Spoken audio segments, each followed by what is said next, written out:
Welcome back YouTubers to my channel of an everyday life of an Aspie. If you're new to my channel, I'm AspieAnswersAll. I'm all about creating mental health and awareness versus sharing every life story based on my condition of suspicious syndrome, OCD and the like, and taking you on the journey what life is like for me. I'm also all about creating mental health and awareness versus sharing just everyday topics that I can think of that may be of relevance and importance to us to share and actually engage with us all, especially the ones that I've actually come to address right now. If you've been following me of the Let's Talk series versus everything else that I'm hoping to address.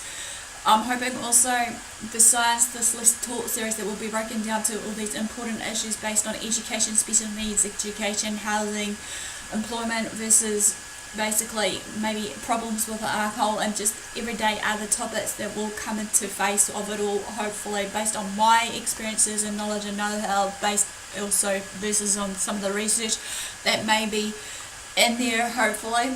So if you've been following me right now, as you know, basically, as I said, this is all about the Let's Talk series. This one's all about the main topic that's coming close to my heart, about education, especially in the needs of the, changing infrastructure for inclusion, as well as just the right access and tools for people with special needs included. I covered a first part of the introductory part about it, a few weeks or days ago now, shall we say. But you can hopefully follow this on, because as I said, hopefully this will be just bit by bit, step by step, for you to actually know what's going down of what I'm sharing with you all, so that it gives you further understanding. And I'm hoping that based on, even though I'll try and bear that in mind, I humbly apologise in advance based on my knowledge and know-how versus, my technicality and all that. But, I'm doing the best I can, to try and hopefully maybe baby down that technical language that I know, and hopefully find a typical balance for you all to understand. So as you know, this is going to be part 2 of the education part of that challenging the barriers, which is basically going to be subtitled as ensuring the access for all. Before I begin starting these series of the educational series, especially for the breaking through the barriers or what have you for the learning of the education of special needs of what I'm outlining to you all, I forgot to add in basically the Human Rights Act of 1993, and in summary, basically for this, it's defined as an act in the Parliament of New Zealand, obviously, that it supposedly deals with discrimination basically, and also it's supposed to protect people in New Zealand from discrimination in a number of areas of life that we come and face in our everyday lives. Discrimination occurs when a person is treated unfairly or less favourably than another person in some or similar situations. The Human Rights Act Amendment Act 2001 made some significant changes, however, to the Human Rights Act in 1993.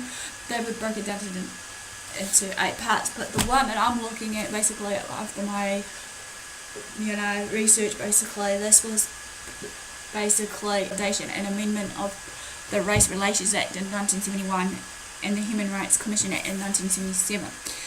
It came to force on 1st of February 1994, but then again the Act covers or outlines discrimination in 13 parts that has now been actually amended as of this year of June 2016.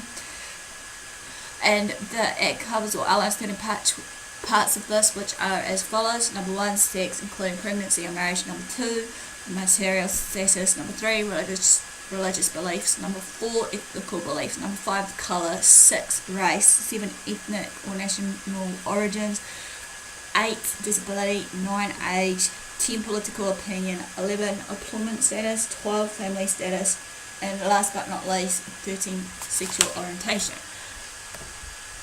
Basically education should be based on for all people alike, regardless if people are just the neurotypicals versus just people with different specialised needs, regardless what it is. So this one is going to be based on a report that I have been researching upon, based through the community law of Aotearoa in New Zealand, obviously.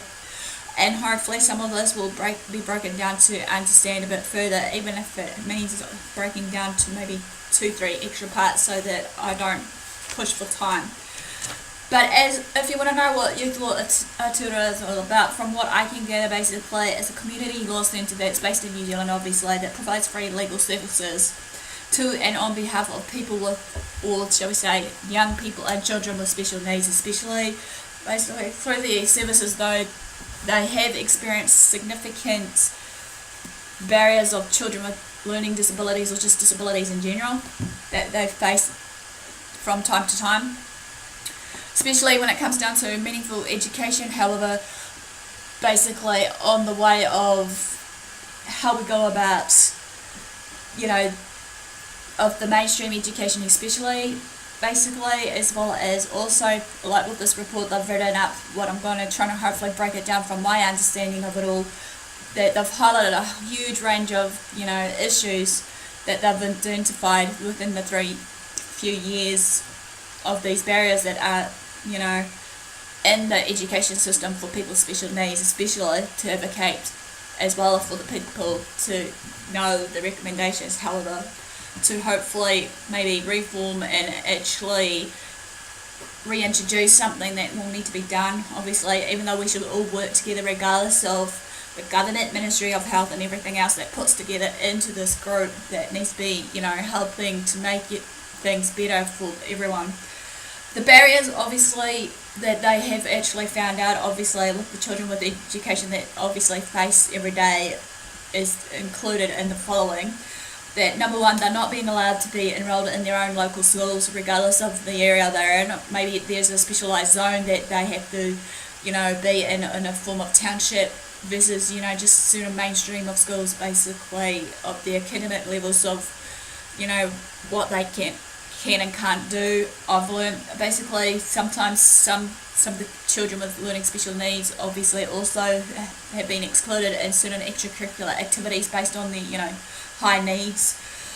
They've only been allowed to participate or attend school for maybe only half a day or part of the day because obviously some people with special needs are required to have extra pair of hands through teachers and that, but due to the lack of funding obviously, as well as research, or shall we say knowledge and know-how of how to treat students basically with special needs, that it needs to be looked upon a bit more. That goes basically to the next step, what I'm saying, that there's not enough adequately adequate training or qualifications based on it. Every child with learning disabilities, regardless, high needs or gifted or what have you, has different means of what they need and their requirement of the accommodation versus basically of their actual, how to put it nicely, their actual needs of what they need based on maybe everyday equipment that they may need, especially for people that are in the high needs group, be it cerebral palsy groups, maybe might need some talk assisted kind of software, for instance. There has been basically some bullying basically going on from teachers and other students, regardless of people with special needs, and some of the procedures that they may have put into place, regardless of the curriculum or what have you, hasn't been followed through. So obviously, there needs to be a change of their curriculum based on maybe the teaching versus the learning perspective. Again, not receiving enough support in the classroom environment, be it from teachers, students alike. Sometimes some of the students also with special needs will be excluded, as I said, or suspended from schools from reasons that may be related to their disability. Maybe they're disruptive in class, sometimes they're just hard to manage, and sometimes there could be other reasons behind what they have to do. And sometimes, 9 times out of 10 also, another reasoning for the barrier is some of the students with disabilities have been asked to be moving on to another town or something to just find an actual school that will specialise their needs regardless what it is, which is a sad reality. Right, to continue on though, from what I've researched so far, and the statistics of New Zealand 2013, I'm going to bring out some statistics, obviously right now, just to give you a clear understanding from what I'm sharing with you all, that they have found, obviously, the statistics of New Zealand in 2013, that around 24% of children with disabilities have an unmet need of help within their school work and classroom.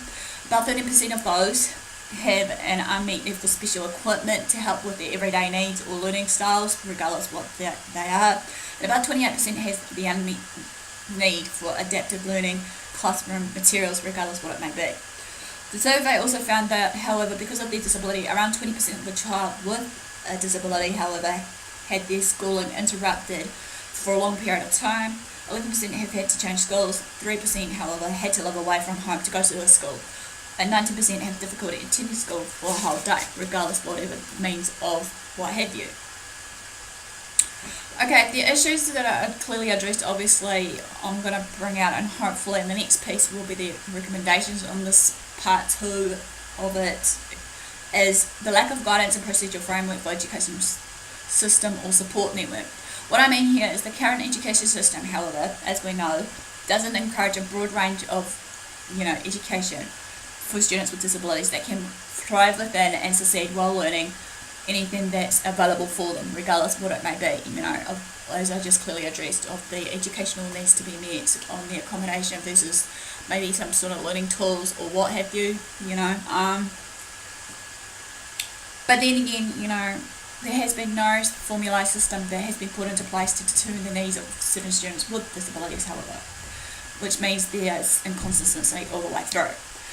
Another issue to look at is relating to the professional development and capacity of the educators or teachers or whoever in the education system. Okay, we know there has been some improvements, however, being made in the initial teacher education.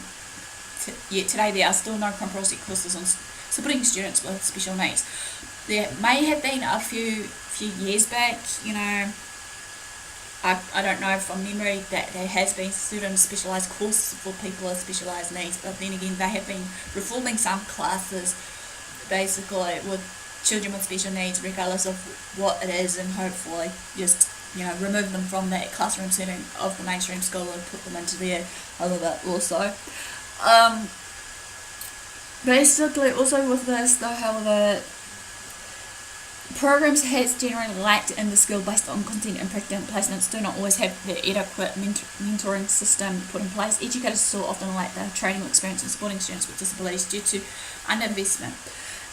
Used to be some specialised programs, however, to hopefully for those students to continue to learn what they need to at that point in time. Educators struggle to access professional development, that is, to release any time away from the classroom. However, what I mean here is obviously, despite the sad facts with supporting students with special needs, obviously it's time consuming, obviously, as well as the financial side and stuff, and also basically some of the teachers may not have any qualification whatsoever or training, and sometimes left to look after the students without their teachers' input for some of these students. Another one is maybe the funding side of things. Okay, as I said, funding is important for every student. As I said before, every student has the right to learn, every student has the right to educate themselves regardless of what it is, like the framework of the Human Rights Act 1993, basically maybe need to be addressed, to be changed, what have you. Even though the funding is important, yet it hasn't been provided, covering costs for each individual with specialised needs, along with basically the flexibility to respond to the needs that's required to do so. The eligibility criteria, however, for limited placements and some targeted individual funding services may mean that some students may not qualify for the individual funding, but based on whatever reasoning.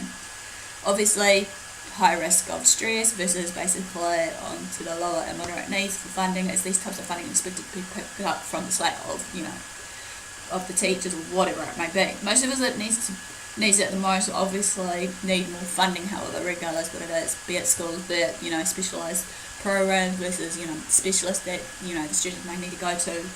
Sometimes obviously this will mean, just due to the lack of funding, means many students miss out on or only receive limited support where it is needed, however, based on the term of the day, but then again it's a sad fact and reality of it all. Okay, another issue to address here is assessment and reporting issues. Okay, as we know, there's a national standard framework of NCA, which I'm going to be bringing up more about the NCA later on in the piece, about what it's all about, and if it's working or not, but as we know, basically, for this, obviously, the national standards, however, do not provide a valid and relevant measurement of the achievement of some students that has these different disabilities, does not measure up to the student progress.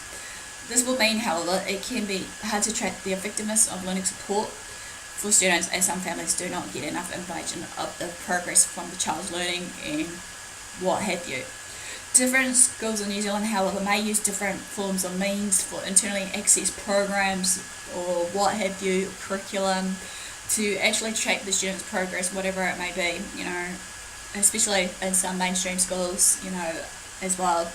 It will obviously make it difficult to compare student data in New Zealand or across the world of New Zealand and beyond if it needs to be, Another issue to look at is the inadequate enforcement of, mechanisms. Obviously, as we know, there's no enforceable right to education in New Zealand. Complaints aren't always dealt with appropriately by schools or even just the Ministry of Education of New Zealand, which is just a fact, but that's how it is. As we know that, as I said before, I will repeat it again, since this is really strongly recommended to stress it out as much as possible, that all people has the right to learn, and from all walks of life, regardless disability, races, cultures and creeds, and basically that's how I look at it, even though there was an Education for All rally that was last week, obviously, as I said in my first video, I didn't end up going because obviously they changed the venue to Wellington outside the Parliamentary building, and I've been reading up on someone that it was a great turnout, obviously, and hopefully something will be changed based on the voices of certain, concerned Kiwis, staff. Recommendations. Obviously, reform policies for educational support with disabilities stem from a values right-based framework. Okay,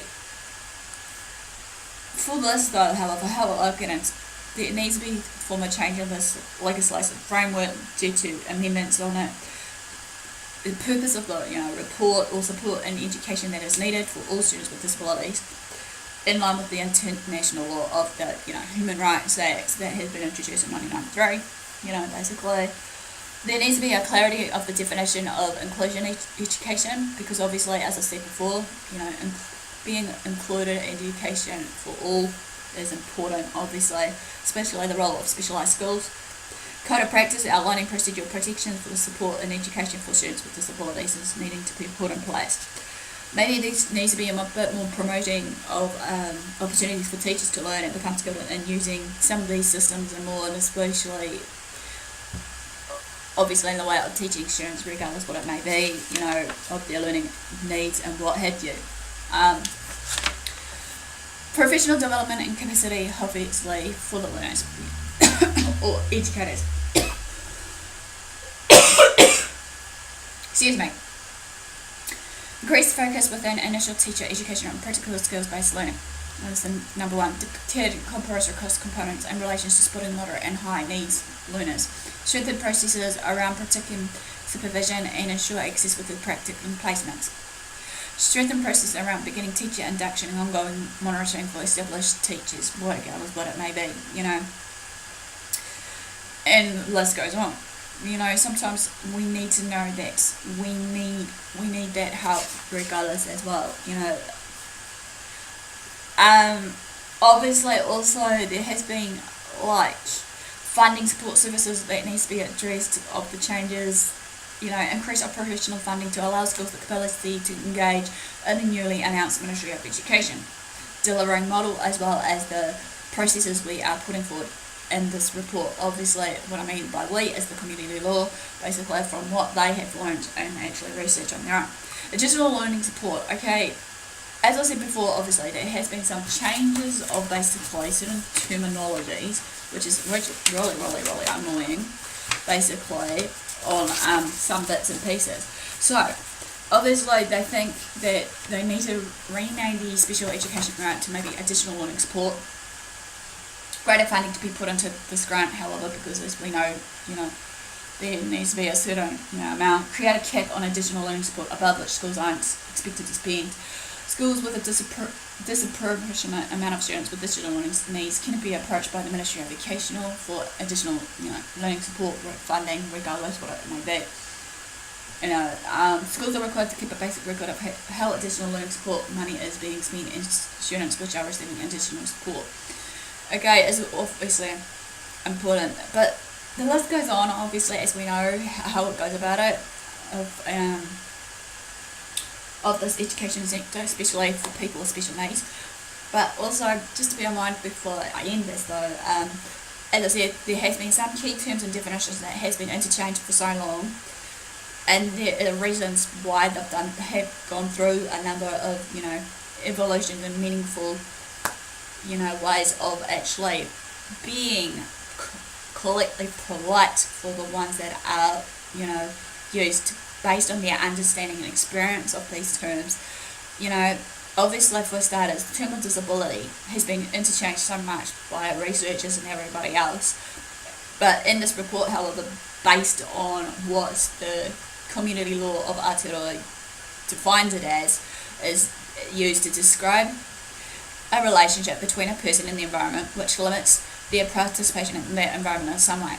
Okay, a clear classic example that they covered, obviously, is the disabling effects of blindness in relation to seeing the environment, as well as the disabling effects of an education system provides only for one style of learning. Even though, that one size fits all structure of everybody, is entitled to learn, but then again, as I said before, that goes out the window sometimes, because every student is different in their ways of learning. Throughout the text, however, of this report that I'm reading out to you, that should give you generally the use term disability, which will refer to a limitation which has been labelled with a specific diagnosis. Also, with the term additional learning needs, will refer to any student with or without a diagnosable disability who needs extra support in order to learn in the classroom. Another term that you might hear more about is the special education or special educational needs. Will be referring to services in the context of their historical development, and the list, so on and so forth. But then, before I finish this, I just want to quickly say that, what needs to be addressed though is a lot of things. Obviously, a lot of things need to be changed, regardless what it may be. I just feel in my heart it just needs to be changed because, as I said before, things are changing, obviously, trying to do it for the better good for people, or people that are younger, especially for, kids with specialised needs. But then again, everybody's different. So, basically what I'm going to do is I'm going to end it here, and hopefully in the next piece I'll quickly go over for part 2, episode 2 of the, what's that called? Drilling through the barriers, ensuring access to education for all people with special needs, basically. I'm going to go over the barriers, hopefully, as well as just, some of the recommendations that, they may have required and whatnot. So give me the like for thumbs up for support, comment below, follow me on Twitter, Facebook, AspieAnswersAll. Feel free to subscribe to my channel if you haven't done so. Feel free to share these videos around. Hopefully these will be educational enough to just give you a lowdown what's going on, especially here in New Zealand, of what's happening, especially in this important topic that I'm addressing right now. Even though, like I said, that there needs to be a certain change of people's attitudes and mindset of certain things, regardless of what it may be. So, and all for the guys, thanks for your support, thanks for watching. Have a great day. Aspie signing out.